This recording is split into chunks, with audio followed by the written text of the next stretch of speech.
Terima kasih Anda masih bersama kami. Bagi Anda yang baru saja bergabung, kami hadirkan kembali 3 berita utama hari ini. Sedang bermasalah dengan suami, seorang ibu di kota Tasikmalaya ditemukan tewas dengan posisi memeluk bantal guling. Gelombang seruan penyelamatan demokrasi terus meluas. Kini para guru besar dan mahasiswa Universitas Padjadjaran Bandung desak Presiden Jokowi kembalikan demokrasi yang bermartabat. Waspada varian baru peredaran narkoba jenis ganja. Sindikat narkoba di Kota Bogor kemas ganja dengan bubuk coklat berbentuk permen bola.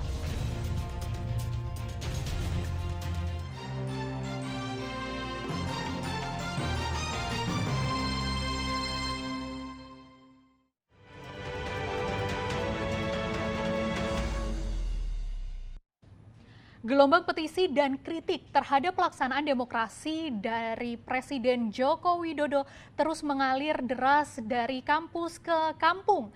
Setelah dimulai dari UGM, kini guru besar dan mahasiswa Universitas Padjadjaran menyerukan petisi penyelamatan demokrasi sekaligus mengkritik sikap politik Presiden Joko Widodo. Para guru besar mendorong seluruh masyarakat untuk mengembalikan demokrasi pada tujuannya.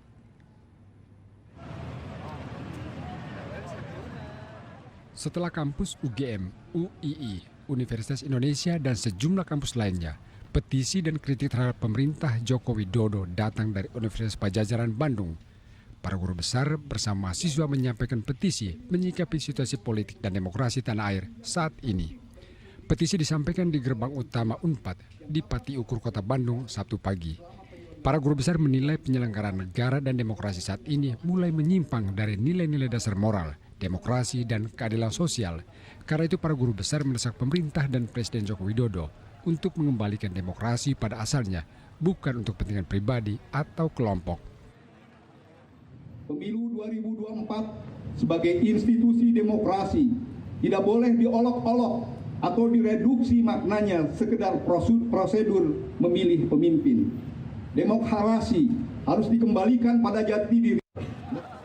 Petisi serupa sebelumnya digemakan para guru besar UGM, Universitas Indonesia, UII, dan sejumlah kampus ternama di tanah air. Muhammad Rizal melaporkan dari Kota Bandung. KPU Kota Bandung mulai mendistribusikan logistik pemilu 2024. Distribusi dilakukan secara bertahap dengan terlebih dahulu menjangkau wilayah terjauh atau sulit. KPU Kota Bandung mulai mendistribusikan logistik pemilu 2024 di gudang logistik KPU Kota Bandung Jumat siang. Total ada sekitar 2.970 kotak suara dan surat suara yang mulai didistribusikan. Pendistribusian dikawal ketat aparat kepolisian, Bawaslu, guna memastikan keamanan logistik yang akan disalurkan. Pendistribusian akan berlangsung selama 7 hari ke depan untuk 30 kecamatan. Adapun tahap awal distribusi logistik disalurkan dari Dapil 1, yakni Kecamatan Bandung Wetan, Sumur Bandung, Coblong, Cidadap, dan Kecamatan Lengkong. Pilihan lokasi awal diutamakan wilayah yang sulit dijangkau. Termasuk kita juga mendahulukan yang memang secara kuantitas DPT-nya lebih banyak. Jumlahnya berapa? Kurang lebih kalau di satu truk itu di 94 dan 60. Jadi ini kita kan sebenarnya paket 30 dari 40 sebenarnya jadi 39 karena satunya lagi kondisinya bocor. Jadi kita untuk mengantisipasi karena kan kita cuaca hujan juga ya di dalam pendistribusian ini pun kita antisipasinya supaya menyediakan seperti terus juga untuk kondisi di gudang pun kita untuk prepare adanya apar juga ya. Di Ciamis, logistik pemilu telah diterima panitia tingkat kecamatan. KPU Ciamis mengerahkan truk untuk mengirim logistik. Seluruh logistik disegel dan pengiriman dikawal ketat aparat. Pengiriman logistik juga dilakukan secara bertahap. Ini itu secara total untuk bilik suara itu jumlahnya 904 biji. Nah, dikarenakan kita kan TPS-nya 226, per TPS itu 4 biji. Jadi 226 kali 4 banyak 904. Ini selanjutnya setelah pendistribusian logistik Bilik Suara ini selanjutnya akan apa? Untuk di rencana dari KPU Kabupaten itu untuk sekarang selain dari Bilik dan juga kotak suara untuk DPRD Kabupaten. Setelah kotak suara, logistik pemilu lain seperti surat suara, tinta, dan lainnya akan segera menyusul. Muhammad Rizal dan Eko Setiabudi melaporkan dari Kota Bandung dan Ciamis.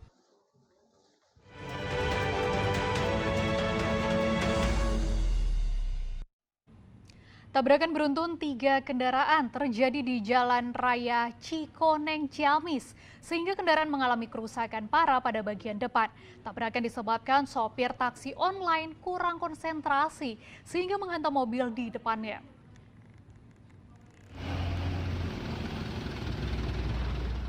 Kemacetan terjadi di Jalan Raya Cikoneng, Ciamis akibat tabrakan beruntun.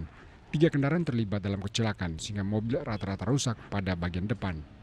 Tabrakan diduga karena sopir taksi online berwarna kuning kurang konsentrasi sehingga menghantam kendaraan di depannya. Pengemudi mobil taksi online tidak mengurangi kecepatan saat mobil di depannya berbelok sehingga menghantam dari arah belakang. Beruntung tidak jatuh korban jiwa. Mau pulang mau belok kiri, ya. Terus tiba-tiba Dari belakang ditabrak bro. Tapi sudah ada sen ya kan? Itu dari sana juga udah desain Pak, saya mau udah dari jauh, malahan ini kan jauh mobil yang kuning itu. Tapi kelihatan memang jauh ya? Jauh kelihatan dari spion juga. Tiba-tiba dong. Terus Akang bisa nabrak mobil box gimana ini? Kan saya mau belok ke sini, kan di sana ada motor Pak, banyak motor. Saya ambil jalur sini. Oh gitu. Otomatis ketemu kan tadi ke sini. Agak nengah, soalnya kan di sana ada motor. Ada motor ya. Jadi kedorong Akang ke Dorong mobil saya itu. Bapak. 3 kendaraan dievakuasi ke kantor Satlantas Kepolisian Resor Ciamis untuk penyelidikan lebih lanjut. Eko Setiabudi melaporkan dari Ciamis.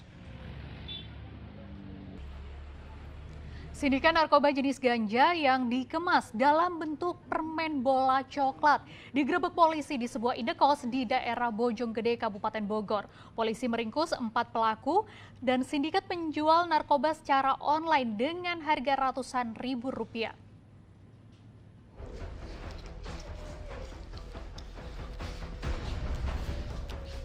Satuan Narkoba Kepolisian Resor Bogor Kota menggerebek sindikat produsen ganja di sebuah indekos di kawasan Bojonggede, Kabupaten Bogor.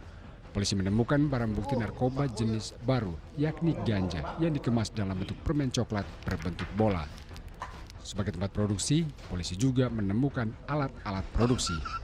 Polisi langsung meringkus 4 pelaku sebagai produsen narkoba. Sindikat mengolah daun ganja kering terlebih dahulu dengan cara ditumbuk hingga halus, lalu dicampur dengan bubuk coklat. Untuk mengelabui polisi, sindikat mengemas narkoba dalam bentuk permen coklat berbentuk menyerupai bola. Sindikat kemudian menjual narkoba secara online dengan harga Rp100.000 per satuan permen coklat ganja. 4 orang tersangka di kos-kosannya, ini dia memproduksi tembakau sintetis, kemudian ganja, ada barang bukti yang diamankan di TKP dan juga coklat narkotika jenis ganja. Sementara di Kota Banjar, polisi mengungkap peredaran obat terlarang jenis aprazolam, tramadol, dan obat tanpa merek. Sedikitnya 124.000 butir obat terlarang disita. Peredaran obat terlarang terbongkar setelah polisi meringkus warga bernama Aep. Dari keterangan Aep, polisi kemudian menangkap pemasok dari wilayah Tangerang, Banten. Obat terlarang dijual para pelaku ke semua kalangan, termasuk untuk anak-anak sekolah. Bahwa yang bersangkutan telah mengedarkan beberapa kali sebelumnya, dan termasuk yang kami anggap pemasok utama dari Tangerang ini sudah menjual ke banyak orang, ke banyak tempat, dan dalam jangka waktu kurun yang cukup lama. Ada pelajar di sana Pak untuk obat-obatan ini Pak? Kenapa? Ada pelajar nggak?